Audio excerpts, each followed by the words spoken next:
I started a completely new business and invested in a brand new company just to prove the new marketing system I created actually works. And this isn't built off some new method or new opportunity. I only focus on foundations and principles that actually work. And I'm going to show you exactly what you need to do and how to do it. So first, let's look at the actual number of the company I invested in. So we started roughly 60 days ago. We spent about $3,600 in ads, and it's brought in roughly $180,000. Now, it's easy for me just to say the numbers out loud, but it's a lot better hearing from him. Over the last 60 days, we've generated around $180,000 in revenue with a total of only 55 leads. And each sale has been averaging around $12,000 at this point. And then later, I'm going to go into the new business I just started and how that's actually doing with the same strategy. So what is this strategy? First, I want to start off saying that I focus on principles and foundations. I have studied marketing since 2013. I created my own agency in 2017 and really began building my skill set. And what I found was really an order of operations that needed to be followed to grow any business that had a product or service people wanted. Meaning the product or service was able to communicate the perceived value to the audience that it was actually trying to help. I talk about this a lot in my content, and the order goes like this. Number one, the product or service. Second in the order is marketing and branding. And this is really what I call documarketing and the overall strategy. And number three, sales, which really become the byproduct of having a solid foundation, number one and number two. And really when you get sales down, it's more about figuring out how to actually convert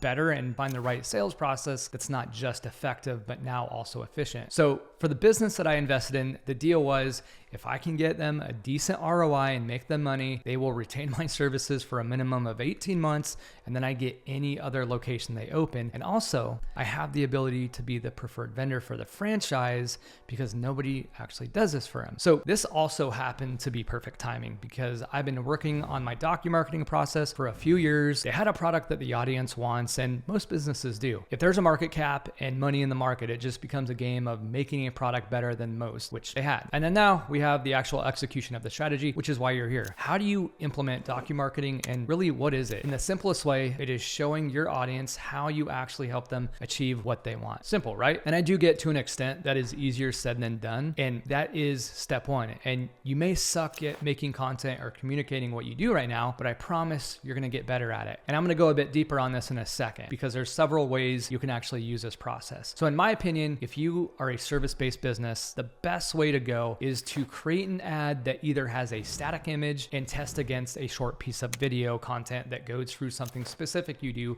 to help them achieve the end result. So if I was a window and door replacement business and I wanted to get more customers for my business, I would test a static image, which just is an image with no video. And then I would test a short video doing something like, here are the top 3 to 5 window and doors that can increase the curb appeal and the overall value of your house. And I would take them through the process of picking what's popular and what increases value and best bang for your buck. And I'd probably do 3 separate videos like that. And what it looks like is they opt into the ad after seeing the video or the static image. They get more content in the form of an email and another video that takes them to the next chapter of where you want them to go. And it's a series of problems that you know your audience is going to face. So if they're thinking, hey, well, now I need to pick out the best window and doors, what's most important to me? Or is it a pricing thing? And you take them through the pricing of everything. Or when you're looking at this type of window and door, this is what to consider in terms of pricing. So what this ends up looking like is a series of content, and it's almost like a little documentary series on Netflix that is educational and entertaining, yet it builds trust and authority. The marketing funnel or landing page or the low ticket offer or a VSL isn't really important in terms of overall strategy. It's kind of like when you want to travel somewhere, you can either take a car, a truck, or a plane. Either one will get you there. A video sales letter or a webinar may be more of an effective path instead of a low ticket offer if you're in a service-based business because you want the thing that is going to get you a lead, the lowest cost possible, to turn them into a customer in the quickest time frame. So my point being is you want the best path of least resistance with the quickest turnaround time. So don't get so hyper-focused on all the shiny object strategy stuff or whatever marketing flavor of the week it is. Focus on what's going to be effective for you. So for my client, we're now adding front-end short video content with an email sequence and a bunch of 3 to 7 minute videos people can consume and then book a call for. And our goal is going to be identifying out of those which videos work best and make them better, or maybe narrow down to 1 or 2 of them. Whether we have 1 or 3 is really really irrelevant because it's about just demonstrating to the audience how we can not only give them what they want, but also give them the confidence that we are the right person for the job. Now, the second business I started was another agency. And so far, over the last week, we spent $800 on ads, and we've only used static images and a really short case study email with our written Documarketing email campaign. And we're working on a video right now that's going to be ready this week. But so far, we've got about 30 leads, 15 responded, and 7 were qualified. 3 have closed so far, and it's only been a week. And so we have close to about $3,000 in MRR right now. At the end of the day, it's a simple process of you just documenting what you do for your audience and showcasing your knowledge and expertise in the form of content so it builds trust fast and they know you're the right person for the job.